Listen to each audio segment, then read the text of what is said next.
Fala galera, beleza? Como é que vocês estão? Espero que todos estejam muito e muito bem. Hoje, a pedido de vocês, vou fazer aqui um vídeo completo de uma revisão para você aprender a fazer aí na sua casa, né? Com pouquíssimas ferramentas. Aliás, eu utilizo muito pouco mesmo as ferramentas aqui. Tenho poucas ferramentas, digamos, especiais para mostrar esse passo a passo, para realizar as manutenções, os projetos e por aí vai. Eu acho que é muito importante você também ter aí algumas ferramentas essenciais, não precisa sair gastando horrores com ferramentas que muitas vezes não é necessário. Acho que alguns trabalhos vale a pena você levar para uma oficina de confiança para poder realizar, assim como, por exemplo, serviços de suspensão, que são mais trabalhosos, que muitas vezes é mais complicado fazer sem elevador. Aí você pode levar para uma oficina, assim como eu faço. Então vamos lá. Primeira coisa, no nosso check-up, a gente começa aqui pelo motor. Eu vou pegar meio que um padrão, até que eu aprendi dentro das concessionárias, exatamente dessa mesma maneira que a gente vai aplicar aqui hoje. E lembrando aqui na descrição do vídeo, né? Você clica em mais ali, você vai ter acesso, seja um checklist para você comprar um carro, para você aprender, fazer uma avaliação do carro, como também, é claro, o nosso e-book, o Guia Definitivo de Manutenção Automotiva, que tem tudo sobre manutenção. Vai aprender tudo sobre aditivo, vai aprender tudo sobre óleo lubrificante, suspensão e por aí vai. Então, bora começar. E o primeiro item que eu gosto sempre de avaliar, de fazer a inspeção logo que eu abro aqui o capô, é o sistema de admissão, ou seja, o filtro de ar e os outros sensores que são atrelados a ele. Então vamos fazer o seguinte, vamos desmontar aqui a capa do motor, retirar o filtro de ar para analisar como é que está o estado dele, se está saturado ou não. Também verificar a questão dos sensores, se estão todos limpos e por aí vai. Bora lá!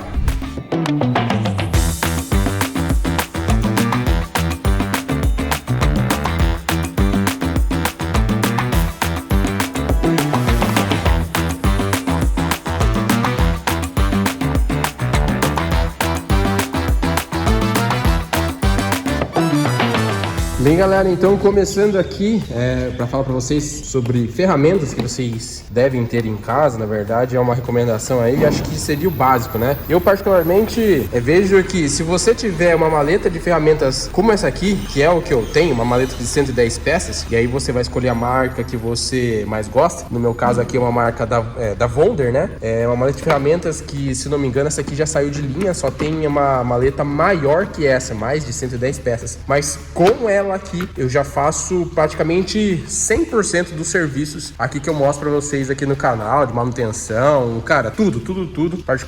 Praticamente eu uso somente ela, né? Até porque ela já vem aqui com os pitos aqui para você retirar velas, extensor, vem com catraca de 2 tamanhos, chaves de 8 a 19. Poucos são as necessidades, às vezes, que você vai utilizar uma chave 22, 21, 24, 30, 32. Aí qualquer coisa, às vezes, você pode emprestar. Enfim, então essa daqui é uma maleta essencial para você fazer manutenção em casa. Outra coisa é um joguinho desse daqui de chave Torx. É muito importante você ter, né? Aqui vem, né, alguns, na verdade, até perdi. Vem aqui com um soquetinho, né, para você usar, junto com a catraca. A minha catraca que já veio a quebrar, não funciona mais, por isso nem tá aqui. Mas dá para você utilizar, mas em determinados casos é muito melhor você utilizar essa chave Torx aqui, que aliás foi o que eu utilizei para poder soltar aqui a caixa do filtro de ar. São todos parafusinhos com ponta Torx, tá? Então é essencial. Nesse caso você vai precisar aqui utilizar. Outras ferramentas que eu costumo utilizar sempre bastante: martelinho de borracha, né? Para algum tipo de manutenção, às vezes tem que soltar alguma coisinha ou outra, bater de leve. Alicate de pressão, que não tem aqui, mas é muito importante. Tem coisas que é só com alicate de pressão você vai precisar utilizar. Aqui eu utilizei, né, para facilitar o meu processo, coloquei a pontinha, né, o soquetinho aqui, ó, nessa parafusadeirinha aqui elétrica. Tem necessidade? Não tem necessidade, porém facilita o processo, te ajuda aí a ter agilidade, tá? Isso aqui também é o modelo da Wonder. Tem esse daqui, 20 volts, bateria, vem com 2 baterias, é muito boa também, eu tenho gostado bastante. E aí, eu tenho aqui na parte de baixo, muitas vezes algum tipo de acabamento que você precisa soltar, esse joguinho aqui, ó, de espátulas. Então também quebra um galhão esse joguinho de espátulas. Tem vários tipos, às vezes você pode utilizar para algum tipo de limpeza, canaleta, enfim, eu vou utilizar algumas delas aqui também. Soltar forro de porta, forros, enfim, forros diversos e acabamentos plásticos auxilia bastante também. Compacto, bota no carrinho aqui e boa. Indo pra onde que a gente interessa, né, que é da revisão. Filtro de ar aqui, tá no jeito, olha só, né, tá limpinho. Posso dar só uma batidinha nele aqui para tirar alguma poeirinha que esteja em excesso. Nunca e nunca bater ar comprimido sobre ele, senão você vai abrir as tramas aqui do filtro, vai danificar, como também, é claro, gerar essa abertura, esse espaçamento, possibilitando a passagem aí de impurezas por ele. Então, no máximo, é esse tipo de cuidado que você vai fazer. E assim como eu vou fazer aqui, fazer uma limpezinha aqui na capa dele. Boa, tá empoeiradinho, ó. Então eu faço uma limpezinha aqui, volto ele aqui pro lugar e aí também já aproveita, faz uma análise de como que está a parte de baixo. Então a gente olha aqui, ó, tem a poeirinha normal, não tem nenhum indício de vazamento de óleo, nem nada, né? Então nesse ponto, nesse aspecto aqui, está bacana.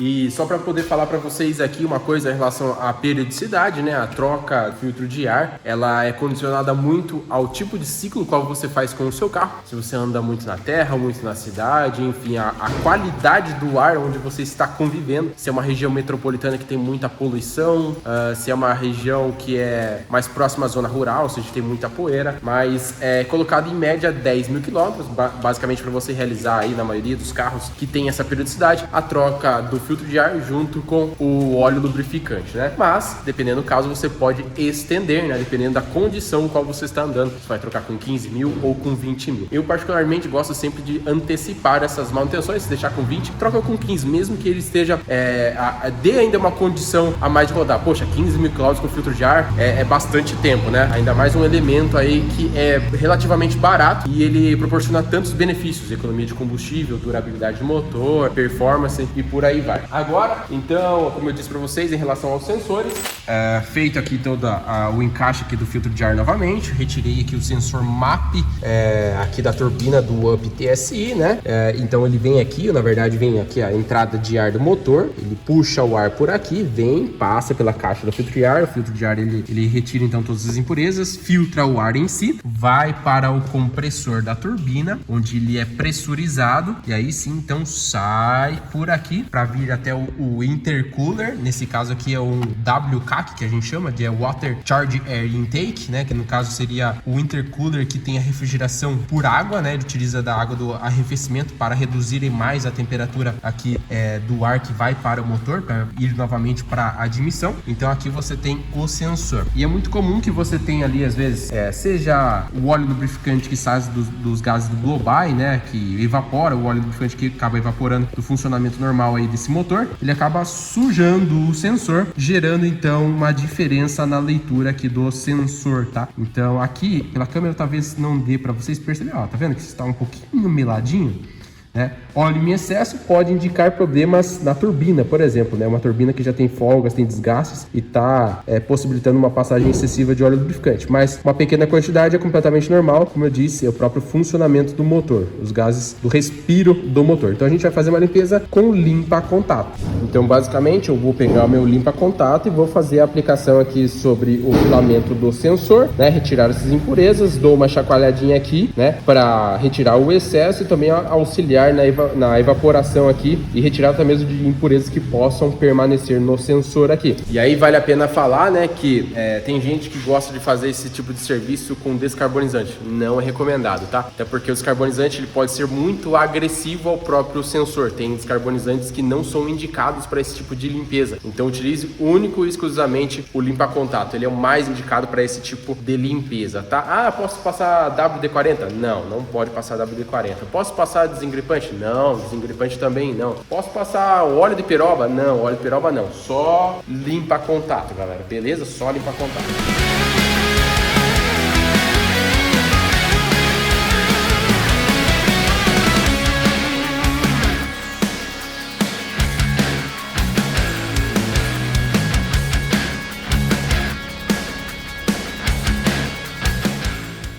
Uma coisa que eu esqueci de falar pra vocês e deixar até uma dica, né? Essa abraçadeira elástica aqui, ela é bem chata, né? De posicionar, de tirar, enfim. Existe um alicate específico pra você trabalhar com ela, mas acaba sendo caro e até eu não tenho. Então o que eu faço? Eu costumo utilizar sempre o alicate bico de papagaio. Só que ele com o tempo vai desgastando e também acaba sendo um pouco mais difícil de você trabalhar com ele, porque ele vai se movimentando aqui nessa região aqui. Então o que eu faço? Eu coloco um parafuso em minha porca e travo e limito a movimentação dele. Isso me ajuda a trabalhar de uma maneira melhor. Claro que em algumas situações, dependendo da abraçadeira, eu tiro com esse alicate de bico, porém o mais indicado seria aquele alicate com a ponta mais larga, que o meu também já deu problema, preciso até comprar mais um. Mas enfim, então utilize sempre o alicate bico de papagaio para poder fazer esse tipo de retirada e ajuste dessa abraçadeira elástica. E agora então, finalizado, encaixado tudo certinho aqui, depois a gente parte para uma limpeza, parte do fluido de freio, né? Eu já tinha conversado com o dono, ele já tinha feito aí há pouco tempo, coisa de 6 meses, a substituição do fluido, está no nível tudo certinho, mas você pode checar ele aqui também, a questão até mesmo de própria coloração dele. Aqui você percebe que ele está, ó, está limpo ainda, né? E translúcido. Se você percebe que ele já começa a ficar escuro, deixa de ser translúcido, é bem provável que já esteja contaminado. Uma outra ferramenta essencial que você pode ter, a minha deu problema, infelizmente não tenho ela aqui para mostrar para vocês, mas que você pode ter na sua casa aí também, aliás, preciso comprar uma nova, é a canetinha de verificação de nível de contaminação do fluido de freio. Vou pedir pro editor colocar a foto dessa canetinha aqui, ela custa em torno de 27, 30 reais, dependendo aí do site, e você consegue verificar o nível de contaminação aqui do fluido de freio. Então é muito importante você entender que essa contaminação do fluido de freio, ela se dá por água. O fluido de freio, ele é um elemento higroscópico, ele absorve a umidade do ar e quando vai acumulando muita água, isso vai gerando grandes problemas de perda de eficiência do poder de frenagem, ou seja, você vai sentir aquele pedal borrachudo, principalmente quando você utiliza muito o freio do seu carro, uma descida de serra e por aí vai. Isso porque o ponto de ebulição, exatamente a temperatura ao qual esse líquido ele vai ferver, ela é diferente da água. A água vai ferver por volta de 100 graus Celsius, o fluido de freio ali, um DOT 4 de boa qualidade, vai ferver em torno de 240 graus Celsius, ou seja, esse fluido, quando ele chega na temperatura de 100 graus Celsius, essa água presente vai ferver e quando você ferve, o que acontece? Aparecem então bolhas de ar e essa bolha de ar vai afetar diretamente o desempenho do poder de frenagem, ou seja, você vai pressionar o pedal do freio, você vai pressurizar essa linha, o líquido ele não é compressível, você não consegue comprimir um líquido, porém bolhas de ar você consegue reduzir o tamanho, comprimir o tamanho. Então, assim como você tem o ar comprimido, você coloca em um bujão uma quantidade elevada, comprime esse ar, ou seja, essa bolha de ar ela é capaz de ser compressível e aí dá essa sensação de pedal borrachudo. Então, verifique o nível e também a contaminação. Kleber, não tenho a caneta, nem quero comprar. Leve então para uma oficina para poder fazer esse tipo de análise. Seguindo aqui, como até vale a pena falar para vocês, todos esses procedimentos eu estou fazendo com um carro frio. É muito importante você fazer com um carro frio para você até ter certeza de tudo, né? Até porque quando você tem alteração de temperatura do motor, funcionamento, você vai mexer com todos os fluidos, menos com o líquido aqui do freio, né? Do fluido de freio. Aqui do arrefecimento, você pode checar o nível dele, estando acima do mínimo e abaixo do máximo, né? Também a questão de periodicidade de troca, a própria coloração também auxilia a você identificar se você tem algum tipo de problema ou não com esse líquido. Lembrando que uma recomendação minha de periodicidade de troca é em torno de 40 mil quilômetros ou 2 anos, é uma faixa muito boa aí para você garantir máximas propriedades aí do próprio líquido de arrefecimento do aditivo. E na hora de fazer a troca, a substituição, lembre-se sempre aditivo concentrado com água desmineralizada. Kleber, meu nível aqui está baixo, o que eu faço? Completa com aditivo pronto uso, o mesmo aditivo presente aqui no sistema. Kleber, não sei qual é o aditivo que está aqui no sistema, completa com água desmineralizada, mas eu já recomendo que você então faça a substituição desse fluido, já que você não sabe qual está, não sabe qual é a procedência, não sabe da qualidade, certifique-se então que você tem um bom aditivo no sistema. Então já pede para o mecânico realizar a troca, ou então você mesmo pode realizar a troca. Tem esse vídeo aqui que vai te ensinar o passo a passo. Continuando aqui, então, a gente vem para o reservatório de para-brisa. Não sei se você sabe, mas isso daqui é um item extremamente importante, é segurança. segurança, e se você esquecer ele vazio, você toma multa. Se o guardinha chegar lá e pedir pra você dar uma esguichada aí no para-brisa e não sair nada, é canetada na hora. Isso porque é questão de manutenção do próprio veículo em si. Então a gente vai completar, eu acho que tem um pouquinho de água, aparentemente, mas a gente vai colocar então o aditivo e também aqui a água. Então aqui para completar, utilizei aditivo para limpeza do para-brisa, né? Específico, ele limpa o para-brisa, lubrifica todas as palhetas e principalmente não deixa manchar a lataria, né? Tem muita gente que gosta de colocar detergente aqui no reservatório e aí já viu. Ele pode até limpar que é uma beleza, tirar bichinho e por aí vai. Porém, quando essa espuminha chega aqui na lataria, o sol secar essa espuminha vai manchar toda a pintura do seu carro e aí você vai ter que gastar com polimento ou até repintura. E aí a dica que eu dou pra você é, na hora de você comprar o aditivo aqui, né, sempre verifique no rótulo o modo de uso, né, até mesmo pra você ver a concentração dele. Aqui nesse caso, você pode utilizar ele para 5 litros, então você dilui o aditivo em 5 litros de água e aí você completa aqui. O que sobrar, você coloca no frasquinho e aí sim, então você reutiliza novamente. Muitas vezes você coloca ele inteirinho aqui, né, no reservatório, e aí seu reservatório ele é pequeno, ele é 1 litro, é 2 litros, enfim, e aí ele acaba ficando muito concentrado, sendo que você pode utilizar por mais vezes, né? Então faça essa daqui, essa dica aqui, faça diluição, complete, se sobrar, você vai lá, então,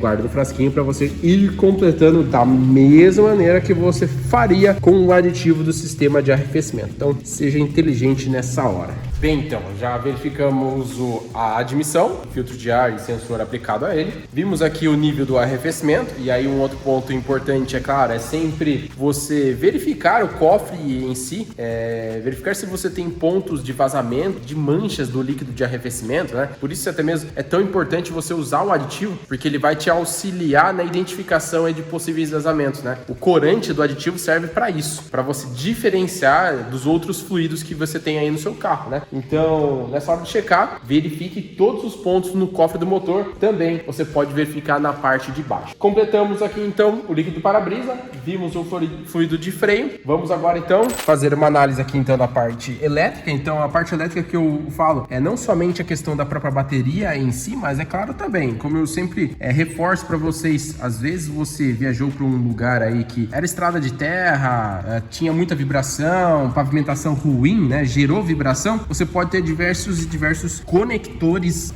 e sensores que já estão soltos. Então você pode vasculhar aqui no cofre do motor se você tem todo e qualquer tipo de conector, de sensor, de mangueira, né?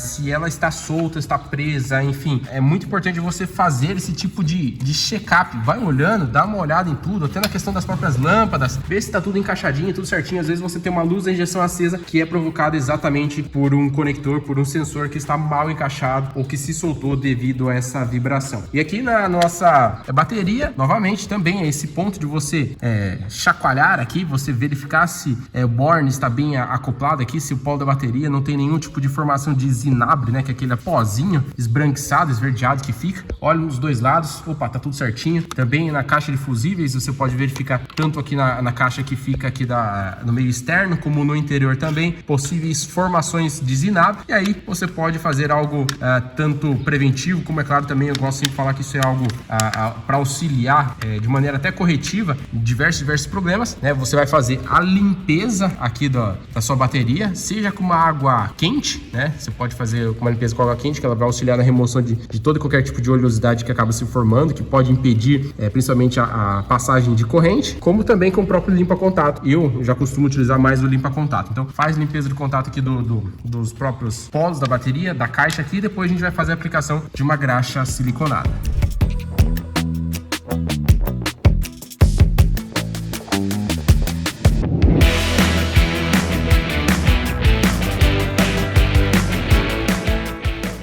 Bem, galera, então está aqui, fiz a limpeza com o limpa-contato e agora a aplicação da graxa siliconada, né, para proteção aqui dos polos e também da caixa defusível, tá? Lembrando que a graxa siliconada, ela permite a corrente elétrica, a passagem da corrente elétrica, e ela auxilia nessa proteção, criando uma vedação contra a umidade, sujeiras e por aí vai. Então, eu posso fazer a aplicação aqui na região dos polos, né, na parte inferior. Eu posso desmontar ela, passo bem na base daqui, depois retorno e faço a aplicação aqui na parte superior. No meu caso aqui, para efeito aqui de demonstração, simplesmente fiz na aplicação aqui na parte superior, sem desmontar, e depois em volta aqui, e também na própria caixa difusível aqui na parte externa, faço a limpeza e a aplicação aqui, principalmente nessa região aqui, ó, que costuma formar muito zinabre, ele ter contato com umidade e acabar oxidando facilmente essa parte aqui das conexões elétricas, tá? Então isso é muito importante, ajuda e muito na durabilidade desses componentes elétricos.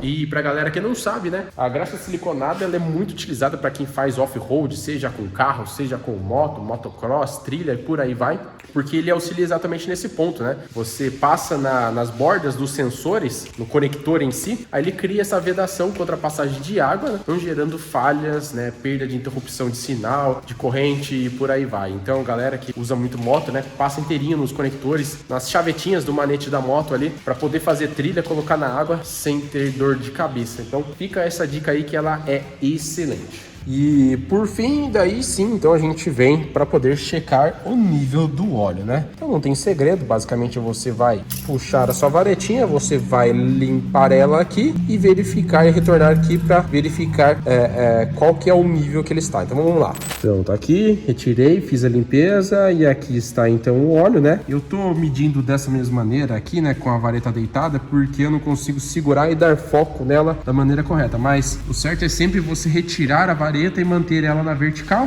Se você deita, você tem uma alta probabilidade desse óleo escorrer para cima, dando então a falsa impressão de que o óleo está no nível correto. Então sempre retire e já faça rapidamente a medição dessa maneira aqui, tá? Ou então no máximo dessa maneira, né? Porque ele vai escorrer para baixo e novamente a probabilidade de fazer uma leitura errada é menor, mas novamente o correto é assim. Então atenção sempre, né, de você se atentar quanto ao nível, né? O nível sempre deve ficar nessas marcações, na parte mínima ou máxima. Deixa eu tentar indicar aqui com o dedo para vocês. Então, máximo e mínimo. Se estiver aqui já nessa região próxima ao mínimo, você será necessário então completar. Mas, Kleber, assim que eu já verifico, vejo que está no mínimo, eu já completo? Não, não é assim não. Antes de você completar, você vai checar na etiqueta do próprio para-brisa em si, né? Para ter certeza de qual que é a periodicidade de troca, quando será necessária a troca. Se estiver próximo da troca, você já vai então e efetua a troca do óleo lubrificante, né? Senão você vai lá pegar e completar um óleo que já está praticamente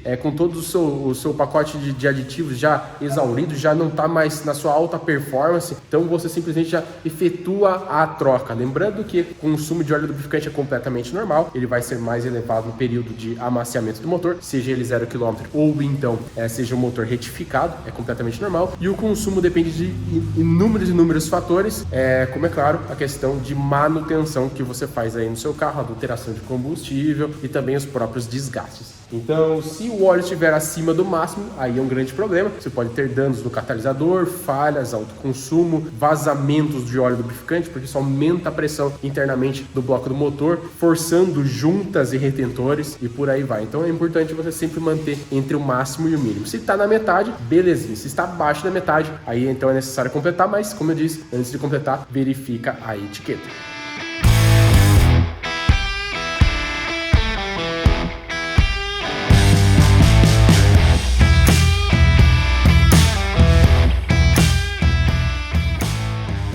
Finalizado tudo aqui, eu faço uma limpezinha, uma proteção do motor. Utilizo aqui, né, ó, o renovador de motor aqui da Evox. Ele tem uma finalidade não somente de limpeza em si, mas também de proteção contra a oxidação. Pode ser aplicado aqui nessas partes plásticas e tudo mais, mas também nas partes metálicas, né? Então, ou seja, ele tem esse antioxidante aqui na composição que auxilia na prevenção de ferrugem, né? A oxidação basicamente é a própria ferrugem em si. Então, tá uma boa diferença aqui no visual do motor.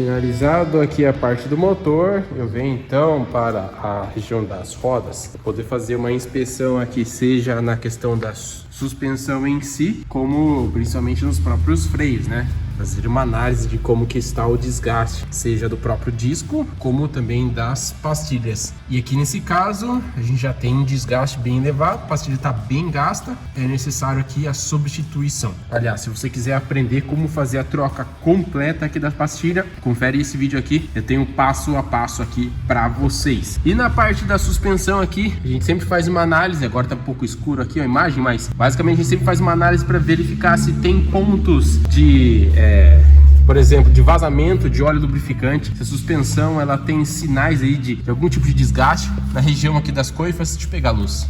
Então, por exemplo, nessa coifa em si, que como vocês podem ver, já tem um rasgo, será necessária substituição. Através desse rasgo a gente já consegue ver um pouco do batente, olha só, o batente até que está íntegro, né? Porém, o grande problema dessa coifa ficar rasgada é que vai entrar impureza, ela vai contaminar a haste do próprio amortecedor, e isso gera desgastes nele, e com o tempo isso reduz a vida útil. Então seria necessário que a substituição desta coifa aqui, né? Agora, também é importante a gente fazer análise aqui dos próprios flexíveis, verificar se não tem nenhum tipo de rachadura, nada, nem algo que possa provocar uma falha repentina, né? Então, verifique se tá ressecado e por aí vai, tá? Então, esse tipo de análise que é importante você verificar. Aqui também, a gente consegue já olhar como é que tá a coifa aqui do braço axial, né? Que faz aqui o terminal de direção, né? Também analisar os próprios terminais, né? Se essa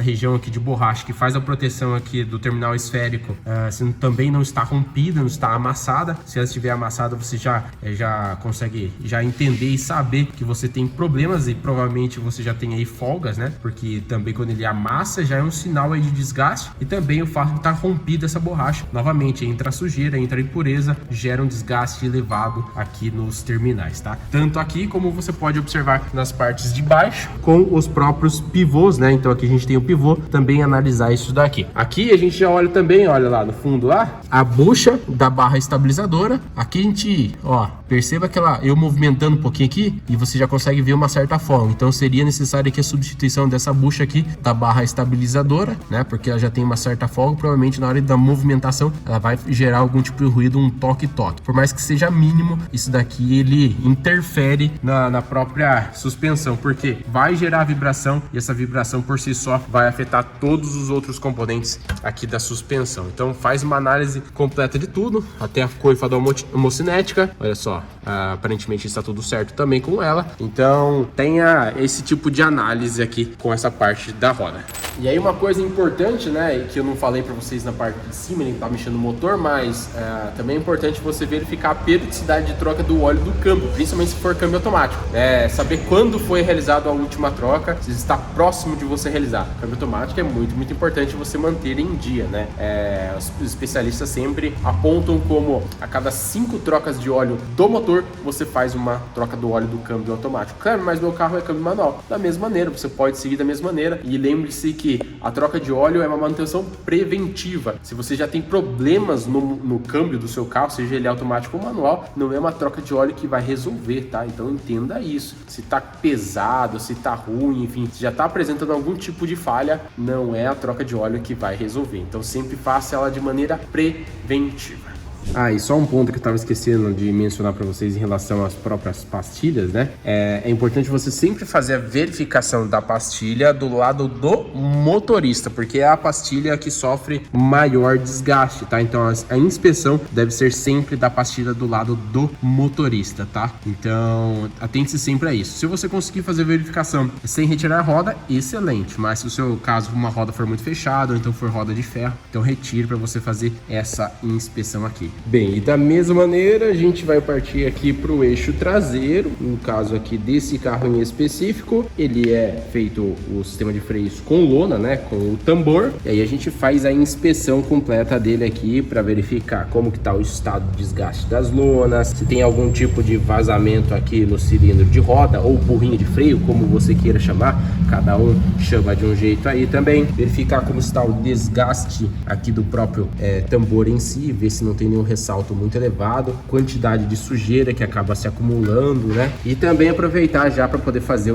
a análise aqui, seja do próprio amortecedor, se não tem nenhum tipo de sinal de vazamento de óleo, você acaba ficando incrustado aqui o óleo junto com a sujeira. Também olha aqui também as borrachas das molas, enfim, faz uma geral aqui completa na caixa de roda, olhando tudo e fazendo a inspeção. E da mesma maneira que eu sempre indico aí a limpeza da região da frente, né, do disco de freio, né, você pode realizar aqui a limpeza também da parte traseira aqui do tambor, tá? Então já faz uma limpeza completinha. Eu tenho um vídeo aqui mostrando passo a passo para você da limpeza e lubrificação, né, do sistema de freios dianteiro, de pinça, e aqui você basicamente efetua particularmente a mesma coisa, né? Você pode utilizar a água, porém existem produtos específicos desengraxantes que conseguem remover toda essa fuligem que fica acumulada aqui e principalmente restaurar o poder de frenagem, o poder de atrito aqui entre a lona e o próprio próprio tambor aqui. Então é muito importante você retirar esse pó, né, que fica acumulado aqui, ó, porque isso reduz o poder de frenagem aí do seu carro. Então uma limpeza a cada 20 mil quilômetros, ou então se você fizesse tipo de revisão a cada 10, excelente, aí você matou a pau, vai garantir funcionamento perfeito e durabilidade aqui do conjunto.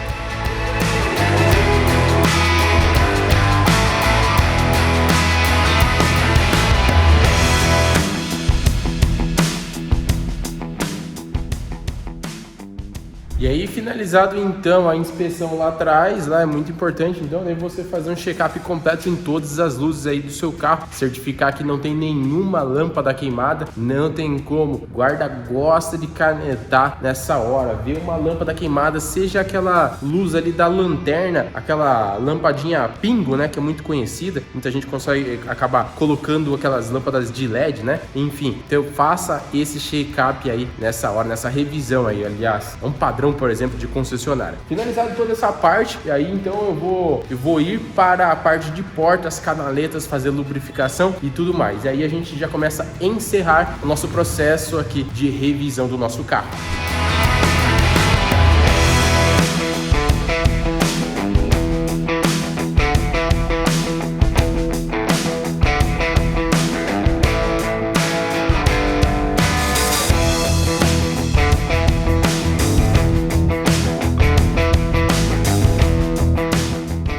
E é isso aí, galera. Para garantir a durabilidade da máquina de vidro, subidas e descidas muito mais rápidas, menos barulhos, também garantir vedação da porta, menos ruído, passagem de poeira para o interior. A primeira coisa que eu faço então, a limpeza e a lubrificação aqui das canaletas, né? E o que eu utilizo? Basicamente, eu pego aqui o meu paninho de microfibra, né? Eu utilizo aqui a minha espátula. Então, eu pego a espátula, coloco aqui no meu paninho. E aí, então, eu vou passando nas canaletas aqui. E aí eu passo, né, junto nesse paninho aqui, eu deixo ele umedecido com o APC. Nesse caso, estou utilizando aqui esse Stronder da Evox. Aí tem um poder bom desengraxante para realizar a limpeza. E aqui vocês já conseguem ver a quantidade de sujeira que tinha, né, nas próprias canaletas em si. Ó a quantidade de sujeira que fica acumulado.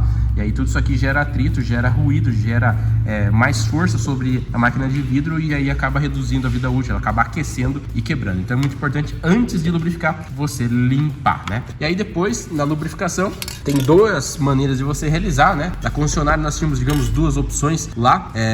Ou você faz com o silicone em spray ou com a vaselina. Não utilize desengripante, porque desengripante pode atacar essas borrachas aí das canaletas. Também ele é muito volátil, ele acaba evaporando com muita facilidade. A vaselina ela é excelente porque proporciona uma durabilidade maior. A vaselina fica mais tempo ali na canaleta, mas se você anda em regiões de muita poeira com o vidro aberto, então utilize o próprio silicone em spray, será melhor, tá? E aí com a vaselina também faça a lubrificação, por exemplo aqui da maçaneta, né? Olha só, pode ver que ele já tá lubrificadinho aqui, né? Eu faço a aplicação aqui na maçaneta. Também faço lubrificação aqui, todos os batentes, região aqui de acionamento aqui da fechadura da porta, né? Nos limitadores aqui também, então faço toda a aplicação aqui para garantir maior vedação, funcionamento, um acionar aqui do sistema, principalmente da trava elétrica, com muito mais suavidade, sem ter nenhum tipo de interrupção, sem gerar forças a mais. Então posso fazer uma limpeza e lubrifico aqui, e aí então eu vou fazendo esse movimento de abrir e fechar várias vezes para garantir que a vaselina consiga penetrar no interior. Você pode utilizar também uma graxa de alta aderência, substituindo aqui a vaselina, mas particularmente eu sigo até o que a gente utilizava na concessionária, a vaselina. E aí, para fechar, o que eu faço, né? Faço aqui a lubrificação de todas as borrachas da porta aqui com silicone spray. Isso aqui vai ajudar na durabilidade dessas borrachas e assim principalmente maior vedação no momento de fechar, tá? Muitas vezes ela acaba ressecando essa borracha aqui e aí ela permite a passagem de poeira para o interior, então ruídos, né? O vento passa por aqui e acaba incomodando bastante. Então faça a lubrificação completa aí dessas canaletas e aí sim esse processo você repete para todas as portas, seja vidro automático, né? O elétrico ou então manual. As portas também você repete todo o mesmo passo a passo. E aí outras coisas que você pode incluir na sua revisão é a cristalização do seu para-brisa. E aí nesse processo de cristalização eu recomendo já também, é claro, você já fazer a verificação das palhetas. Isso é muito comum, somente no momento da chuva você acaba pegando desprevenido ali com a palheta ruim, que não limpa nada e muito mais. Então aproveite, já faça a inspeção das palhetas aí do seu carro, faça uma limpeza utilizando o próprio APC que eu mostrei para vocês, limpa ali tudo certinho, regula ela se necessário e faz a cristalização aí dos para-brisas também para garantir visibilidade em um dia de chuva. Aí também outros pontos que você pode incluir: um reaperto de parafusos de acabamentos plásticos, que é comum que com o tempo possam soltar ou então afrouxar, principalmente também parafusos dos paralamas aqui que você tem aqueles forros que ficam aqui nas caixas de roda. Então no momento que você for retirar todas as rodas, você já faz também esse tipo de aperto e algum tipo de ajuste com o martelinho de borracha, dando pequenas batidinhas em locais como por exemplo apliques plásticos, entre outros elementos, para descobrir também barulhos que aí você acaba escutando outras coisas, aquela vibração que muitas vezes é reproduzida só quando você passa naquela rua de paralelepípedo ou uma estrada um pouco mais esburacada. Assim você consegue simular problemas, ruídos e assim então identificar de onde que está vindo. Tentei resumir ao máximo o processo de revisão aí para você realizar na sua casa, né, com pouquíssimas ferramentas, de maneira super simples, rápida e fácil, sem necessidade, por exemplo, de elevador e coisa arada. Enfim, é algo que você pode muitas vezes fazer num final de semana aí com o seu carro e garantir durabilidade. É claro, lembre-se, atente sempre a todos os fluidos do qual você está utilizando, a periodicidade de todas as manutenções, troca de lona, limpeza, troca do fluido de freio e por aí vai. E deixa aqui nos comentários, aliás, quais manutenções você costuma fazer, que tipo de revisão você costuma fazer, aquilo que muitas vezes até mesmo eu não mostrei aqui na nossa revisão, o que você costuma fazer aí no seu carro. Deixa aqui nos comentários que sua participação ela é fundamental. Espero que você tenha gostado desse conteúdo. Um grande abraço e até mais!